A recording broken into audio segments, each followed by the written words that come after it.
ম্যাচের ১০ মিনিট পার না হতেই লিওনেল মেসি মেলে ধরলেন তার জাদুর ঝাঁপি। মাঝমাঠ থেকে বল পেয়ে একক নৈপুণ্যে করলেন অসাধারণ গোল। পরে তিনি করলেন আরও একটি গোল, সহায়তা করলেন আরও ২ গোলে। তাতে ন্যাশভিল এসসিকে ৪-০ গোলে বিধ্বস্ত করে মেজর লিগ সকারের কনফারেন্স সেমিফাইনালে পৌঁছে গেল ইন্টার মায়ামি। প্লে অফের প্রথম রাউন্ডে বেস্ট অফ 3 সিরিজের প্রথমটিতে জিতেছিল মায়ামি, দ্বিতীয়টিতে ন্যাশভিল। রোববার এই ম্যাচটি ছিল দুই দলের ভাগ্য নির্ধারণী। সেই লড়াই স্রেফ একতরফা করে তুললেন মেসি। প্রথমবার কনফারেন্স সেমিফাইনালে ওঠার স্বাদ পেল মায়ামি। মায়ামির মাঠে ১০ম মিনিটে দলকে এগিয়ে দেওয়ার পর ৩৯তম মিনিটে ব্যবধান বাড়ান মেসি। দ্বিতীয়ার্ধে ২টি গোল করেন মেসির স্বদেশি উইঙ্গার তাদেও আইয়েন্দে, যার প্রথমটিতেও অবদান ছিল আর্জেন্টাইনের। দ্বিতীয়টিতে সরাসরি অ্যাসিস্ট করেন সাবেক বার্সেলোনা তারকা।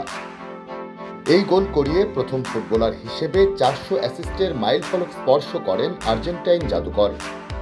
ওয়ালটন এখন দেশের সীমানা পেরিয়ে পৌঁছে গিয়েছে ৫০টিরও বেশি দেশে। ওয়ালটন, ঘরে ঘরে, বিশ্বজুড়ে। দীর্ঘ ক্যারিয়ারে স্প্যানিশ ক্লাব বার্সেলোনার হয়ে ২৬৯টি অ্যাসিস্ট করেছেন মেসি। আর্জেন্টিনার হয়ে তিনি সহায়তা করেছেন ৬০ গোলে।